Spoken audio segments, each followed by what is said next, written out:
So, Ron, can you tell us about yourself, your connection to West Side Stories, why you decided to tell this story, and why West Side Stories was a story worth telling or preserving? Do you share any personal connection to the stories in the film? Yes, yes, yes, and yes. Um, I grew up on 16th, 15th in Winona, a block from Sloan's Lake. My best friend growing up was Mark Rosen. Um, and we've been, as Mark is famous for telling the story, we met the first day of kindergarten, and we decided at that moment that we were going to be brothers. So we cut literally our thumbs and rubbed our blood from our thumbs onto each other.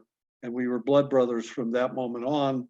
And to this day, we are more than brothers, more than even blood brothers. So having said that, I literally had two homes growing up. One was at my house and one was at Mark's. And Mark's mom, Libby, um, I don't know how many of you on this show will have known Libby. She passed away a few years ago, but Libby had an incredible ability to remember everything. And so we would from time to time talk about various things about growing up, mostly that Mark was the reason I got in trouble all the time. But beyond that, she would tell us these incredible stories. Libby and her husband Phil had a grocery store, at first a very small grocery store in West Colfax, and then they moved into the giant grocery store, which today, by today's standards, is the size of about a 7-Eleven, but back then it was huge. And so they knew everybody. Everybody knew Libby and Phil. And as is reported in this documentary, there were a lot of grocery stores on a lot of corners in West Denver. Mark and I attended Colfax Elementary, and my father attended Cheltenham. My mother attended Colfax. My grandparents came to the United States in the early 1900s, 1907. So our roots are very deep in the West Side Story. And before I go on with Mark for a second, I'm going to just say this. Steve Feld and I, Steve was the editor, filmographer, everything on this, have been friends for 30 years. And he was actually my next door neighbor. And back in 1999, no, 2000, I think it was, we became partners in a venture to do documentaries and do filming for municipalities who wanted to promote themselves. And so while we were doing this, we had a conversation about the West Side. And I knew Steve as an East Sider. He grew up, there were two divisions, as you'll see in this documentary, the East Side Jews and the West Side Jews. Steve grew up on the East Side. But what I didn't know, and I found out, was that Steve's grandfather lived on the next block over from me. He lived on 16th and Winona. And so Steve had deep roots in the West Side as well. That coupled with a conversation that Mark and I had with his mother, Libby, about growing up on the West Side, evolved into a bus trip. And the bus was held 20 people. And Libby literally took us on a tour from Sheridan down into the area by the bakery down on the east of Federal, and literally could go through and name every single house, where it was, who lived there, and the history of it, whether it be Steve Farber's family or Norm Brownstein and how he lived. She had a story for every single house, and an amazing memory. And between that trip, where she told us about every synagogue on every street and every grocery store on every corner, and the people that lived there, that evolved into a conversation with Steve Feld that says, we've got to do something, because all of these people that have this incredible history and knowledge of West Denver are getting older. And if we don't capture their stories, they will never be captured. And in fact, we were very upset, I guess is the word, that there were people that we didn't interview, like my grandfather, a perlmutter, or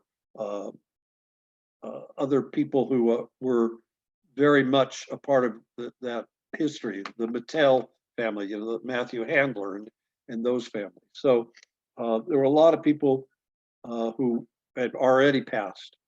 And I'm going to say this as a caveat, and then I'm going to ask Mark to add some comment to it too. But as a caveat, I am going to apologize for two things. One, there were a lot of people we didn't interview, and shame on us for not doing that. The honest truth is, Steve and I were probably out, I don't know, $40,000 or $50,000 on this endeavor. And there was a point Steve looked at me and said, we just got to cut it off. I mean, we're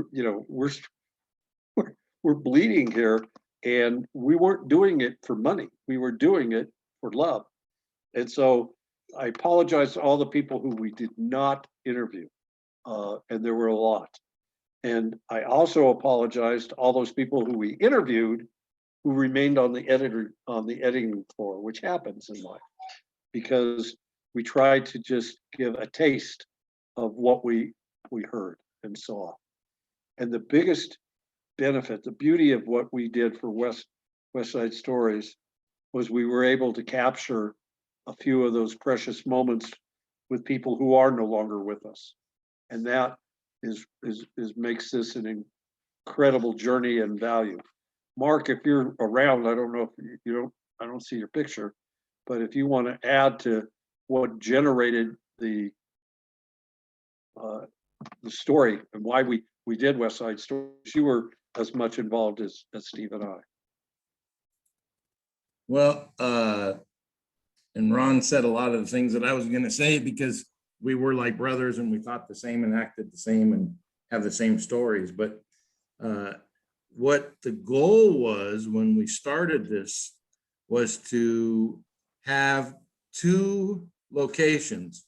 And I think one was Shalom Park and one was Feldman's Mortuary, that we were going to allow anybody that wanted to come in and tell their story to come tell their story. And then we were going to archive it so that the stories would last forever and ever and ever and ever. Unfortunately, Ronnie and I and Steve are not fundraisers. And so like Ron said, the money didn't show up to pursue that avenue, but that was one of the main goals once we started in this, because we quickly found out that every single person had a story. There wasn't anybody that grew up on the West Side that wasn't.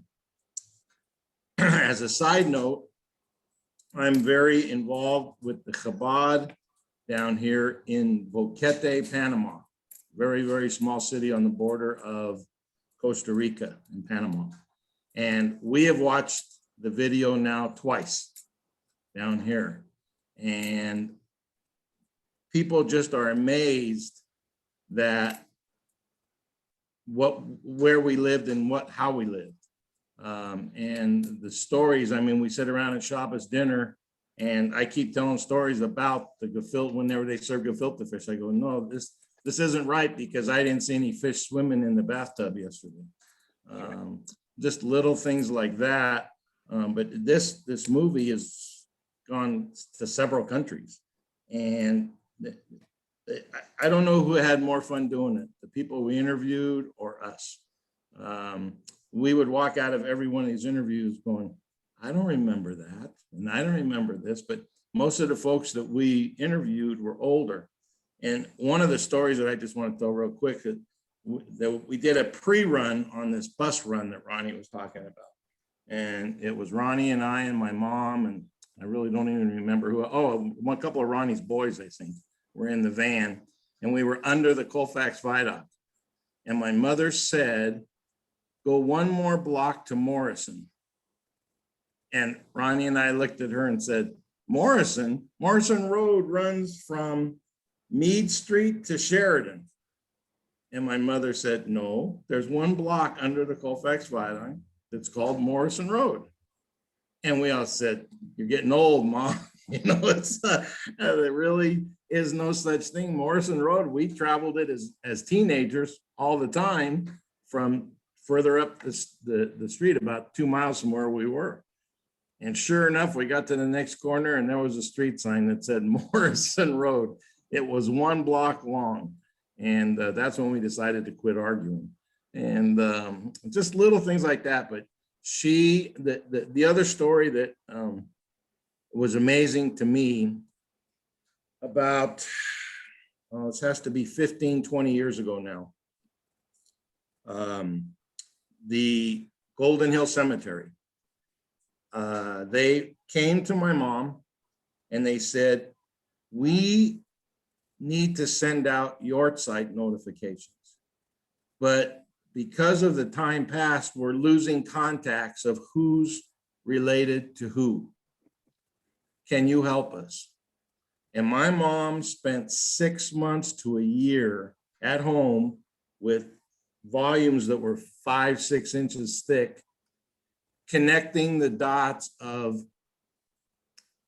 this person's grandson is this person today. And this person's niece is this person today. And this is who you should send yahrzeit notices to. I think that either Neil or my cousin Debbie have the volumes. I think, I'm not 100% sure.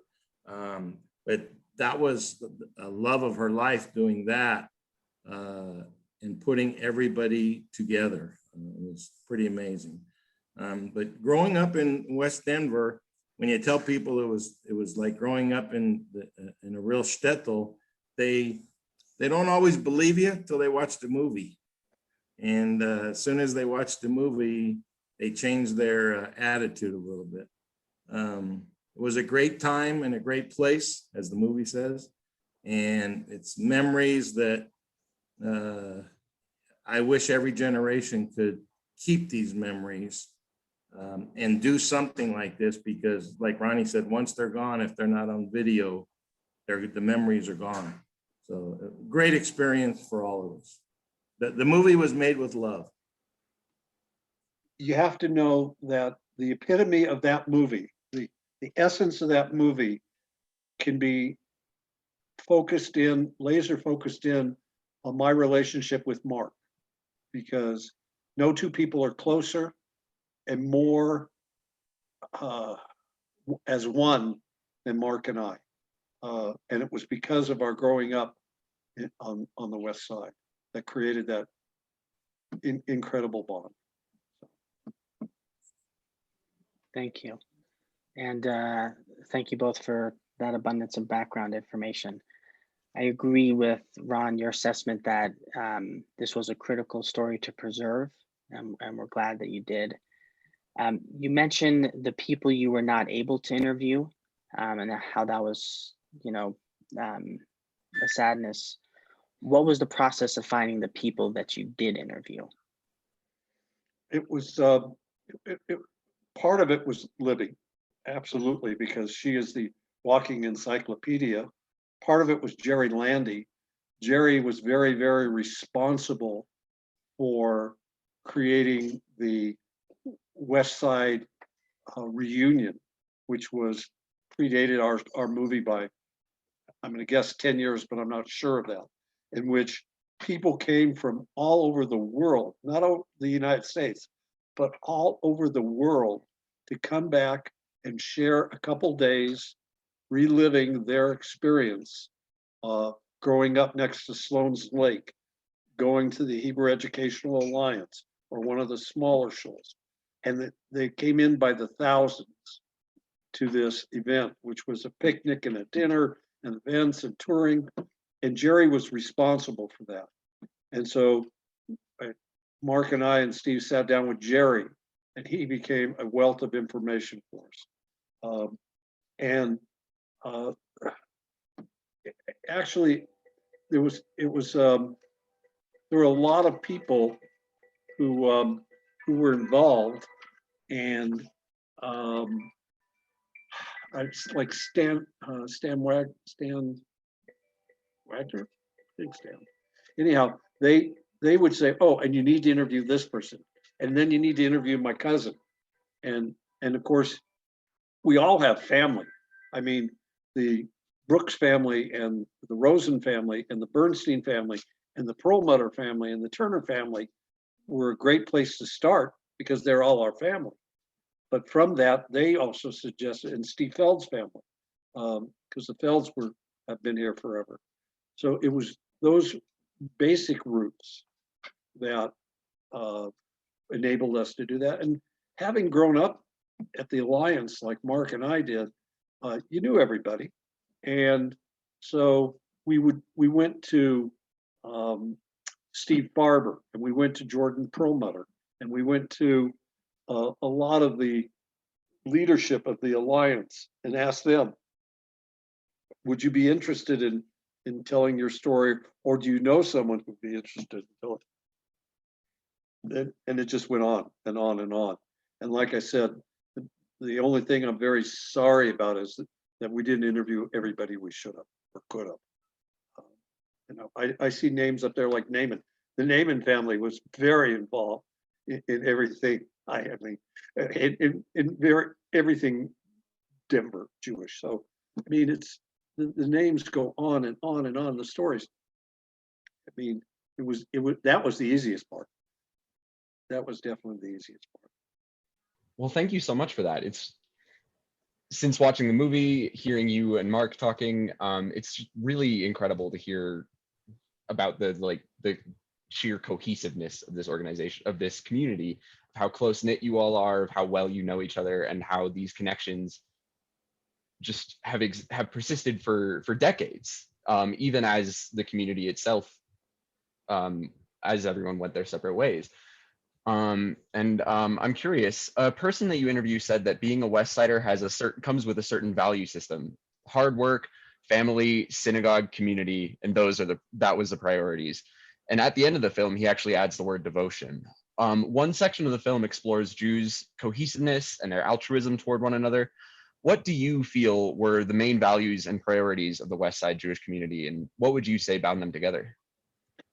Well, I think that and Mark, you can jump on this too, but in our community growing up, as my mom is fond of saying, our home was our home, but our second home was the Alliance. And as kids growing up, we all went to Hebrew school. We all went to Shabbos services on Saturday. And I say we all, everybody did. And on Sundays, we were there for Sunday school. So I spent as much time at the Alliance as I did probably at my house. And because of that, and because Rabbi Lederman was there, and when I was growing up, I honestly believed that Rabbi Lederman was God. I just thought he really truly was God, and happened to take the time off to be a rabbi for us in the interim. He was such a bonding, loving man that he was the glue that brought everybody together and made that West Side experience so much of our life. I mean, the Alliance was our life. Now, granted, there was the yeshiva and there were other synagogues there, but the big influencer was the Alliance and Rabbi Lederman. And so it was our parents, most of our parents that came over at that time were either one generation from being on the boat, or they actually came over on the boat. In my case, it was my grandfather who came over when he was 14. And for a lot of people, that's the same story. And they had nothing, had absolutely nothing. And so my grandfather, who ended up being well off and well-to-do, worked every day of his life and was the hardest working guy you ever met. But what they don't know about him is there were times when his power in his house was turned off, and he was in the construction business. So he ran a power cord from his house to his next door neighbor, so he could plug it in and have some lights in his house at night. So it was a different value system. We never locked the door. You didn't even think about locking your doors. And it was never, the thought never crossed your mind to go next door to your neighbor and say hello, or, the Greensteins lived next door to me. Marshall taught me how to play baseball. The Browns lived across the street. Ronnie and Irv taught me everything about athletics that you could watch. You'd want to see. And we knew everybody. And everybody's house, Pauline Goldstein lived across the street. I mean, how many people can say today they know who their next door neighbors are, or the people that live across the street or 2 blocks away? But I assure you that even Mark and I now could probably name everybody who lived on every street within 3 or 4 blocks of us, because it was that kind of a environment. I mean, even on the high holidays, when the rabbi would take a break on Yom Kippur, we would go house to house, or we'd have a touch football game with all the community.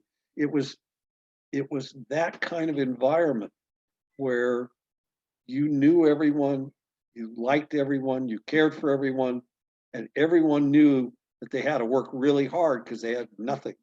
And so if they were going to be a success, you had to work hard. So it was all those things. And the devotion part, it was devotion to the Judaism and to the alliance and to the rabbi. And all that was part of the glue that made it come together. When it came to business, there was no competition, zero. For example, my father had a grocery store, and on every corner was another grocery store. And they would go and buy, 1 can of this and 2 cans of that. We all had the same customers. Well, like Ronnie said, my dad built this huge store that before my mom passed away, may she rest in peace, I took her to show her, and it's now a 7-Eleven, and they didn't remodel. So our huge store is the size of a 7-Eleven, but we were Associated Grocers, which meant that we can now buy by the case instead of an individual can. So my dad would go and order from Associated Grocers. They would bring it out on a truck with those old steel things with the wheels on them, and we'd unload the trucks. And then every other grocery store on West Colfax would come down to my dad's store and take 1 can of peas, 1 can of corn, whatever. And my mother would say to my father, "Are you writing down what they're taking?" And my father said, "No, I don't have time to do that. They'll pay us for what they take." And that was the relationship that they had. Like I said, we all had the same customers. Some may have liked one a little bit more than the other, but if this one didn't have it, they'd go to the next store. And there was never competition. If somebody needed for us to go make a delivery for them, that's what we did. If we needed something that we didn't have, they would give it to us. It was the most amazing thing, and yet everyone was successful. And they were successful, I think, because of that attitude. Nobody was out to get anybody. And we had a different shul on every corner. I think in the movie it said there were 34 shuls at one time within 3 square miles. And the joke was that everybody that came from a different shtetl didn't like the other guy, so he built his own shul. But then, so like on the high holidays, we would go to the little shul first, and then we would go to the alliance where everybody went. And I'm sure there were several families just like us that went and paid respect to the shul from their shtetl or their rabbi, that wherever they came from. And then we would all go to the alliance because that was the meeting place. But they were as respectful to each other in religion and in business on an everyday basis. It was just amazing. I I don't know if you want me to ramble, but that created two more stories. My father was very interested in genealogy and in the West Side Story. He was another motivating factor. And he called me back in the 80s, maybe mid 90s, and said, I just saw the most wonderful 15-minute or 30-minute movie about your roots, going back to your roots. And it's about this family that goes from Denver back to Europe to the shtetl that they came from and rediscovers their roots. So I said, well, who wrote it? Who did it? And he goes, a kid named Steve Feld. I said, well, I know Steve. I'll call him. So I called Steve and I said, can I have a copy of it? And he said, sure. And I said, I got to tell you that I'm doing the same thing. There's 18 of us from the Perlmutter family that are going back to a shtetl called Rajish, which is near Kovel and Ratna, and it's kind of like the very western border of Ukraine, between Ukraine and Poland. And I want to see it before I go, so I know what I'm supposed to do. And so Steve showed it to me, and I said, and that was really kind of the roots of how we started saying, well, we got to capture these stories. Because when I went back to our roots in Poland and Ukraine with my family, we visited my grandfather's house he grew up in. We went to, there was Eddie Perlmutter, who is a congressman now in Colorado. It's my cousin. And his father went on this trip. And we are in Rajish going down this cobble road. And the guy that was leading the tour said, that home right there was Phil Perlmutter's house when he first got married, which is Ed's grandfather, my grandfather's brother. And he said, would you like to see it? We said, of course. So we knocked on the door, and this is Lay's Perlmutter, Eddie's dad was there. And the woman opens the door and he says, hi, my name is Leonard Perlmutter. And my father and mother lived in this house before World War II, back in the early 1920s. And she slammed the door in our face. And we said to our guy, why did that happen? He said, because she thinks you're coming to get the house back. and so, I mean, those are the kind of experiences that we had, that all of us had growing up on the West Side. That we all, you know, Mark said there were all these shoals. There was the Rottener shoal that was there. That was my Turner family's shoal that they went to. And there were so many, you know, different shoals because everybody wanted to have it done their way. So, and literally there were 30 plus shoals on the West Side. But that didn't mean we weren't enemies, but we had our own way of doing our shoals. Well, that's really interesting. It's amazing to hear about how these different places develop and where your roots come from and how it influences you coming into this such a different place. The very first interview in the film is of a man who said it was our Camelot, and later it was really our Colfax a lot. And then later on, Daniel J. Elazar's book, Community and Polity, The Organizational Dynamics of American Judaism, is also mentioned, where he writes about West Colfax being the only community in the United States where a shtetl had been picked up from Eastern Europe and essentially lifted across the ocean and dropped in America. Can you, and today even, Colfax still has an amazing character in the zeitgeist of Denver, and it's like one of our personality traits to say, yeah, we've got Colfax. Could you speak to the importance of Colfax as like a geographical element, as a landmark, as a piece of the community for the West Side Jews? Yeah. Let me interrupt you for 1 second. It was always a joke that the Colfax Viaduct that went from Federal to downtown, which by Mile High Stadium, when we were growing up, was the largest bridge in the world, because it went from Israel to Mexico. And yet we all went to school together. There was never any racial anything. Everybody got along so well, but on our side of the viaduct, it was all Jews. On their side was all Spanish, and then north of Sloan's Lake was all Italian. But there was no tension among anybody at all. We were all best friends. It's true. It's true. And that you have to understand that growing up growing up on West Colfax was about being able for me to walk from 15th and Winona to 1403 Raleigh, which is where Mark lived. And when I was 8 years old or 10 years old, there was no boundaries, no concern. And so that street, Colfax, was the kind of the spine of our deal, because there were Jews on both sides of Colfax. They ran the gamut from Sloan's Lake to about 13th, and from Sheridan all the way even beyond Federal. It was all Jewish. And it was, as Mark said, when we went to Colfax, our other friends were Benny Lujan, Dave Velarde, and then our Jewish buddies. And so Colfax was again like a binder. It was the spine.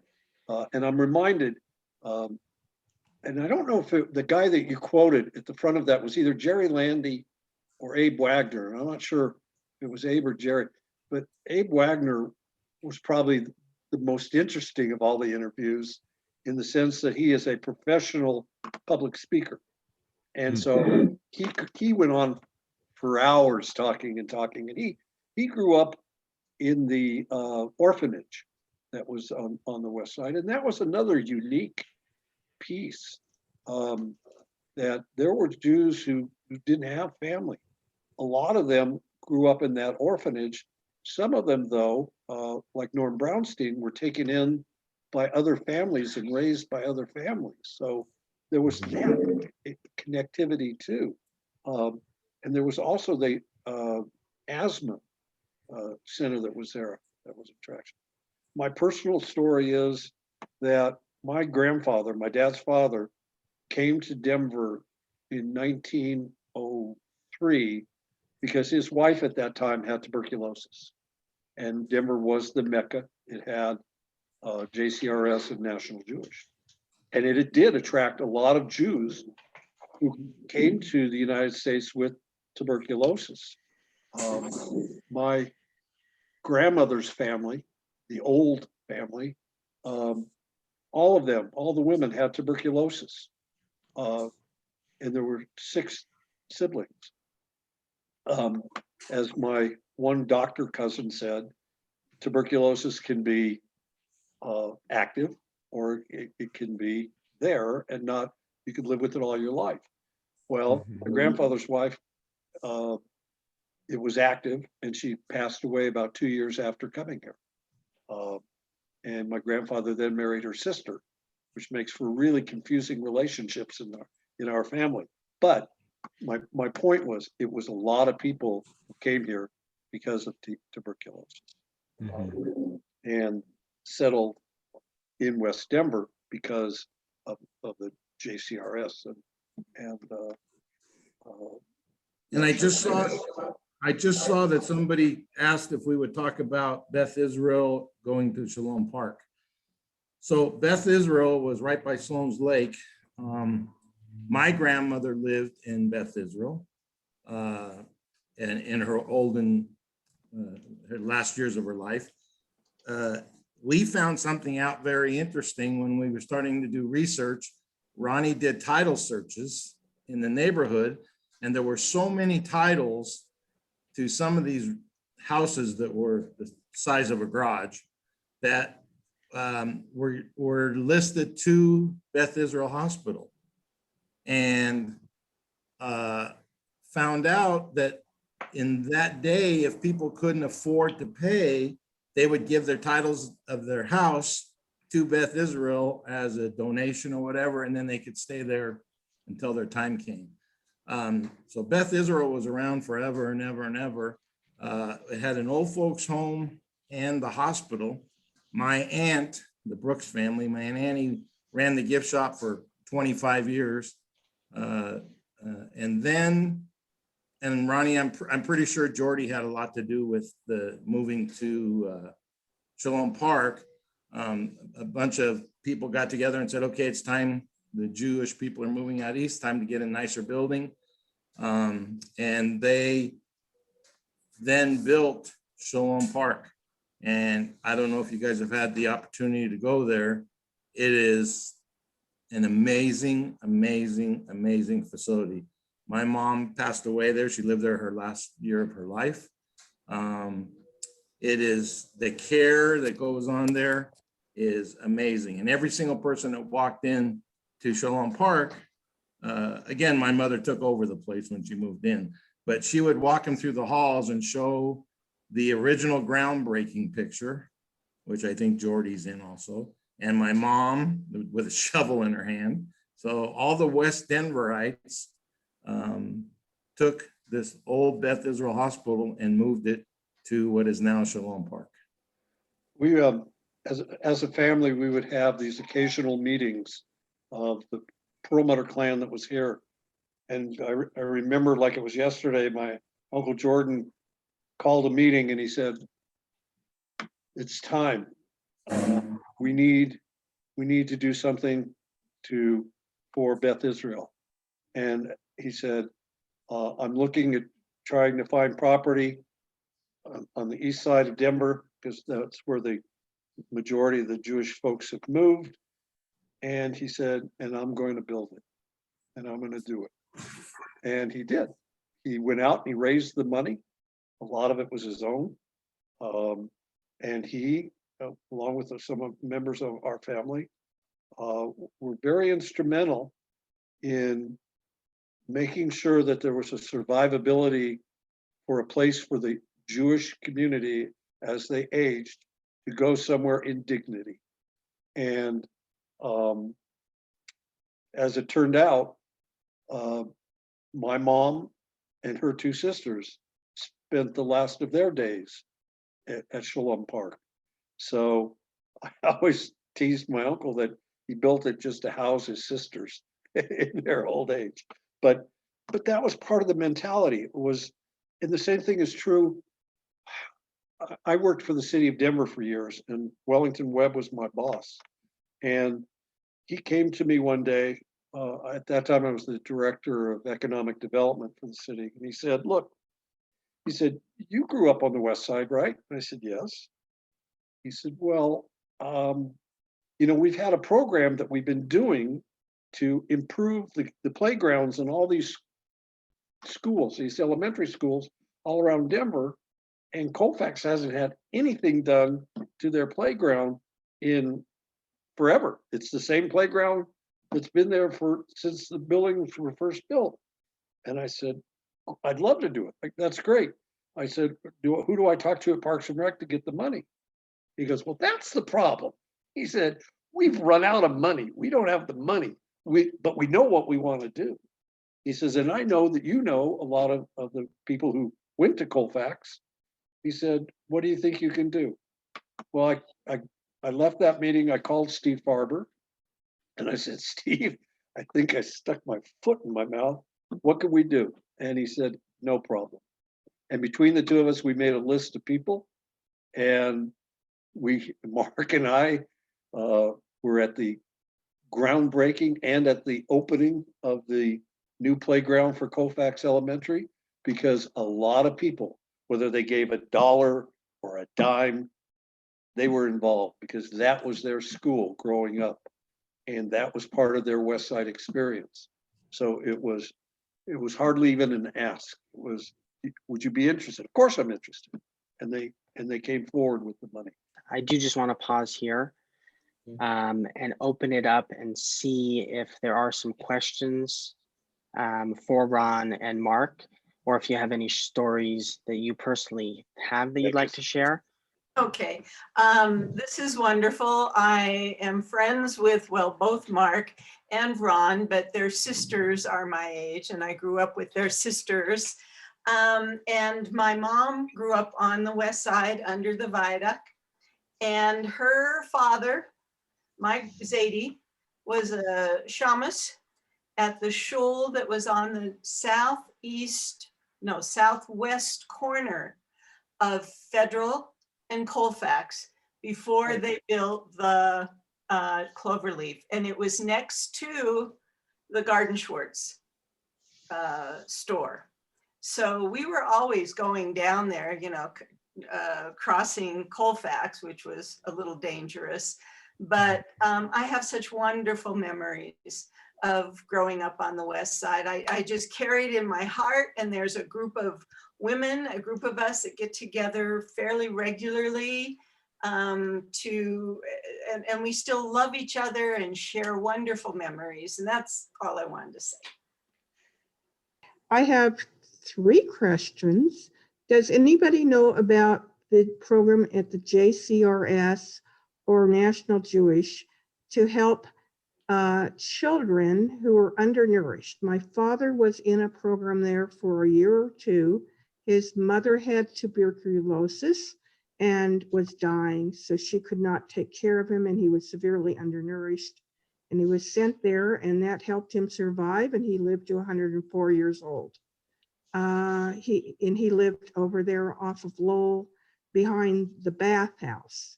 I don't know if that played a part in anybody's life there. And a second question is, do you have a archive of the people that did not appear in the film, where you kept oral histories or data in some kind of boxes or some kind of format, where you have personal stories that did not get into the film? And then my third question is, did anybody know Wolf Karsh or the Karsh family? That was a cousin. Yes, well, I can tell you that Wolf Karsh was one of my grandfather's best friends. Oh, And he was a very integral part of the alliance. yes. And Jeff Karsh and I grew up together. And so I can answer that one easily and say, yes, Wolf was very involved. I think he was president of the alliance at one time. As far as the nutritional values, I don't have an answer to that, but I know that that's why there was the orphanage, because so many people came over with tuberculosis and died, leaving their children, and they had no place to go but to the orphanage. Mark, did you want to answer some of those questions? Was the orphanage affiliated with a JCRS and National Jewish, or was it independent? I'm not, Abe Wagner could better answer that. I know that it was located right over by Lake Junior High School. Okay. But I don't know the answer to that. Does anybody know that? Gail, do you know that? The orphanage, was it associated or affiliated with either JCRS or National Jewish? I don't think so, but I know that the asthmatic home was called the Jewish National Home for Asthmatic Children. And I don't know if it switched and became that before. I'm not sure. And do you know which years that operated and where that operated? I don't, but I have a cousin who's in the asthmatic home. I'll reach out to her and see what I can find out. To answer your last question, which was the archiving, Yes. we didn't take notes because everything was filmed. And at the end of the day, for many years, I had all the records, but about 8 or 10 years ago, no, 5 or 6 years ago, I sent them all back to Steve. And so he has all the unedited cinematography or work that we did or edited that we didn't use. And I don't know what the status of that is. It might be a cool project. I know some documentary projects do put all the footage somewhere for people to view, and kind of provides a nice opportunity for people to see what wasn't included. Someone said Michael Shames moved from the Cotopaxi community to Denver's West Side in 1884. Do you know a bit about the Cotopaxi families who moved to Denver's West Side? Mark or Ron, do you know anything about that? I can tell you that the one who does know all about Cotopaxi is, and her name is she is the Jeannie Abrams. thank you very much, Jeannie Abrams. She is the historian expert housed at University of Denver.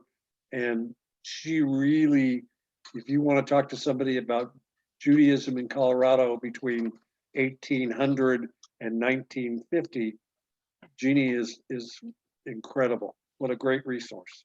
My great uncle was part of the Cotopaxi colony.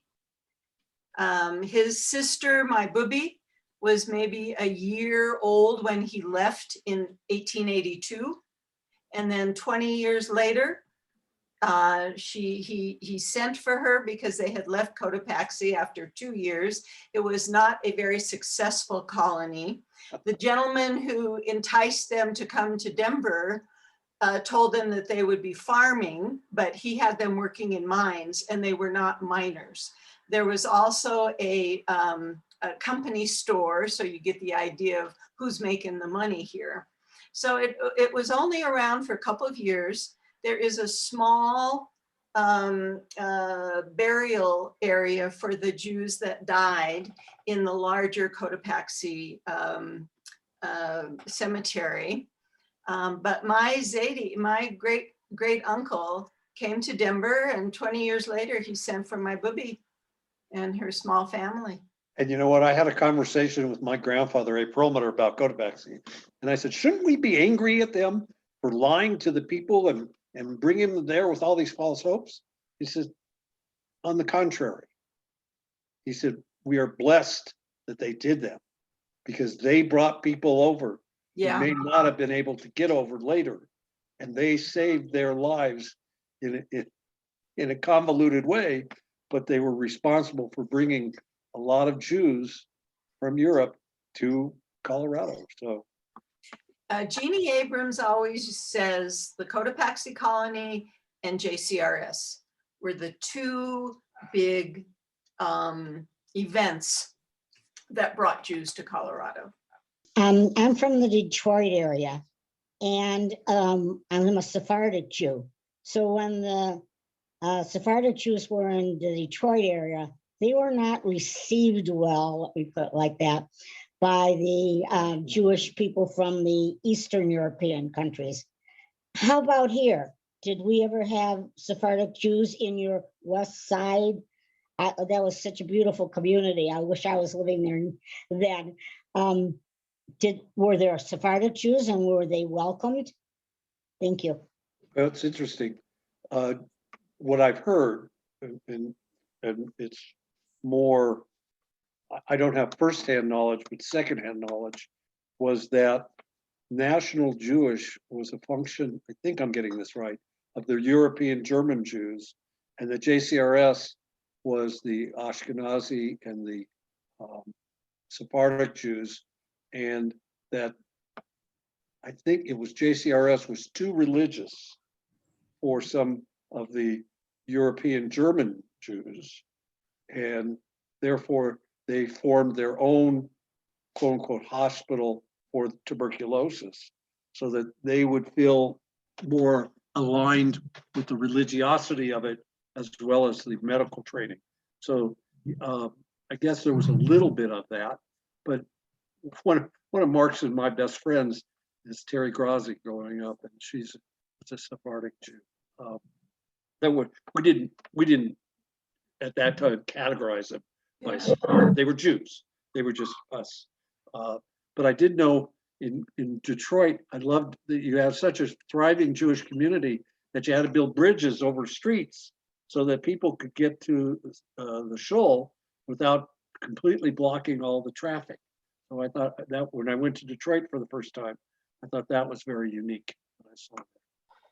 We did get another question about, do you know of, and this was a question that we didn't have time to ask today, but had to do with the entrepreneurial spirit of the West Side Jews who founded many formidable companies. So the question here is, were there women who grew up on the West Side who were just as accomplished as the men who are highlighted? Oh, yeah. Absolutely. The initial answer is absolutely. I mean, Gail, you might want to jump in Yeah. on that. I'm spacing the name of the company.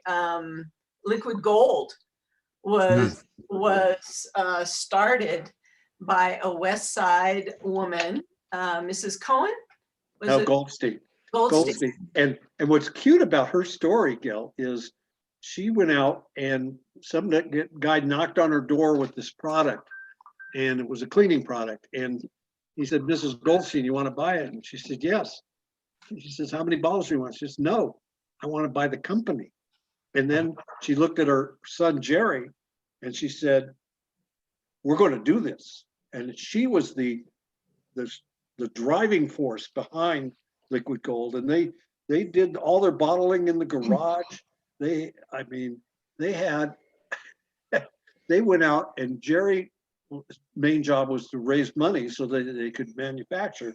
So he had everybody in the Jewish community had a note or a stock in Liquid Gold. And those that kept them and later sold them, there were a lot of millionaires made based on that. But it was not Jerry who started it. It was his mother. Absolutely. And her grandson, Mark, Jerry's son, Mark, is now in charge of it. Yep, and a wonderful guy. Yeah. I can tell you that my dad did not buy stock, but he bought 6 cases of Scotch Liquid Gold to put in the store. And when we sold the store 15 years later, we still had 5 cases.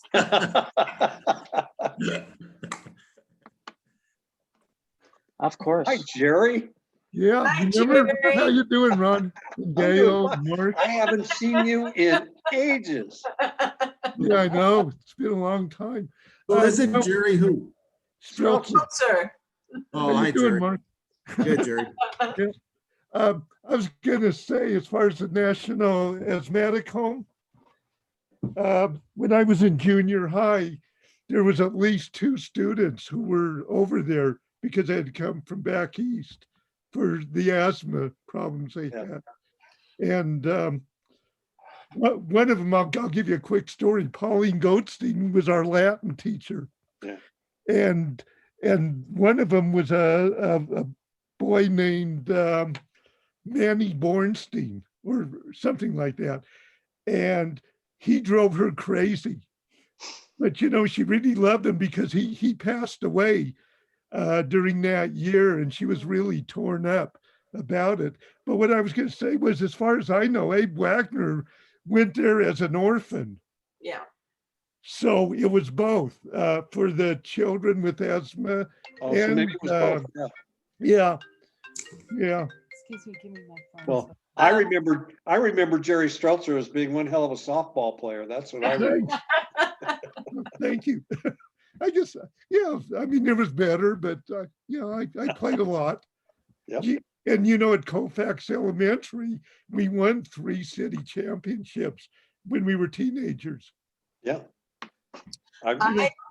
I went to Cheltenham. I didn't go to Colfax. Cheltenham was a little further east off of Right. Irving, across from the West Jewish Community Center, the West. Right, on Irving, yeah. And there were several students there who were residents at the National Home for Asthmatic Children. Yeah, I'm One sure. of them is a guy named Bobby Chod, who came back to Colorado when he was an adult and was a dentist here.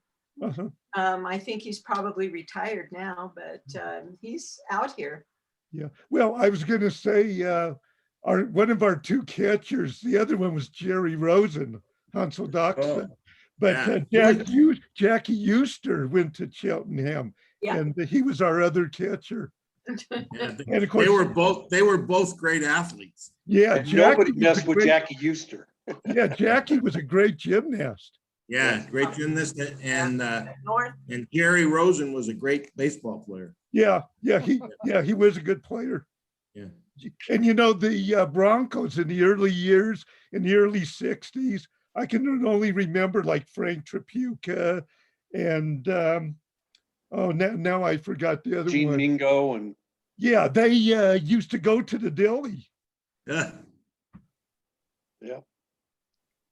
I can Those are still great picture memories. Hansel. I can still picture Hansel Doc sitting Yeah. back there giving everybody orders. I just remember, I just talked about this the other day, that you and I would go into Hansel Doc's because he had the pickle barrel, Right. Yeah. and we get one of those giant pickles that he had. Yeah. What we did, Good memory. Yeah. what we did. My father went to Cheltenham, and I was wondering what the percentage of the total population in Cheltenham was Jewish, maybe just an estimate during the 20s, maybe 30, and then over at North High during the 30s, what percentage was Jewish? Well, it seemed like 100%, but we know it wasn't 100. My father also went to Cheltenham and then to North, because that's what everybody did. Yeah. But I don't know, Mark, maybe you would know better than I would. I was going to say 100% too, but we know that's not right. But it was way up there. It was probably 80, 85%. And like Ronnie said, at Colfax Elementary on Jewish holidays, there were 3 kids in our whole school, because Right. the school was across the street from the school. And we would go visit the kids. There was only 3 in class on the Jewish holiday. Oh, my goodness. I think Cheltenham was more diverse. I would say that maybe we were about 45% Jewish when I was there in the 50s. Okay, So this is much later. And did they get along at North High with everybody getting along or not? yeah, Oh, yeah. Everybody got that was along. great. That's As long as you good. avoided the gangsters. And how about college bound? What percentage of people were college bound, do you think, in the 30s and 40s? It was a tough time financially, but I don't know the answer to that, but I wouldn't assume back in the 30s and 40s that many, although that was their goal. They all talked about sending their children to college, and that was right. study, study, study. I mean, that's what Right. we were taught. But I don't know a percentage. You'd have to ask Ronnie that one, because he's older than I am and I wasn't around then. So 3 months. I got a pretty good sense of, the identity that people created around being from the West Side and growing up there. The end of the film shows how West Side Stories continues and how people are still commemorating and celebrating those times together. I thought it was nice that you included a reunion of people coming. I think some 7,000 people attended. So Mark and Ron, in closing, how has West Side Stories continued since you've made and shown the film? And I know we're doing a talk like this today, so but do you have some thoughts there on how this message continues to be commemorated and stays a part of kind of the overall Denver and Denver Jewish consciousness? I'll take a swing first, then I'll let Mark answer. I went away to college. I went to Tulane in New Orleans, and one of my college roommates, this guy named Joe, and Joe was from Chicago.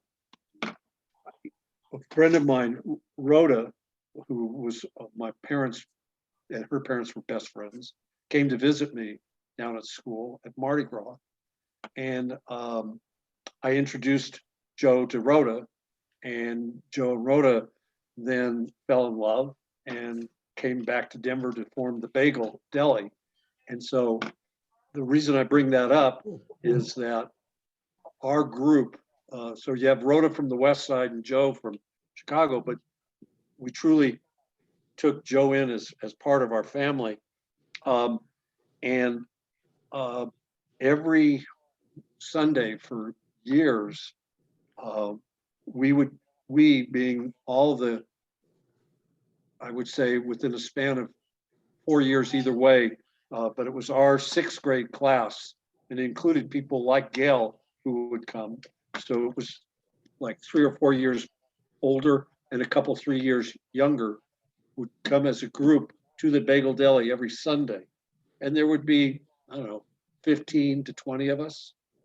And this was just a few years ago. So that West Side-ism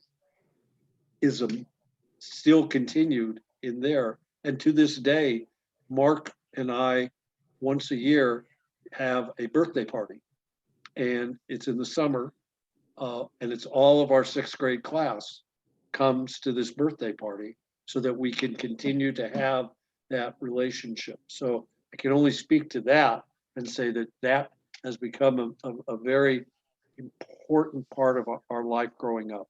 Mark, if you want to. I was just gonna say, I live in a different country now, and when I come there, as soon as people find out, sometimes I hide the fact that I'm coming, because as soon as I get there, everybody wants to go have lunch and breakfast, and it's just, you know, you have a time restraint sometimes. But what I was gonna say is people move on, people move different directions, and life changes things. But if you get 2 people, 200 people, or 2,000 people together today, and they find out they were both from West Denver, it's going to be a long afternoon of talking, because it's like we never left. Yes. Very And true. that's, Beautiful. and that's very special.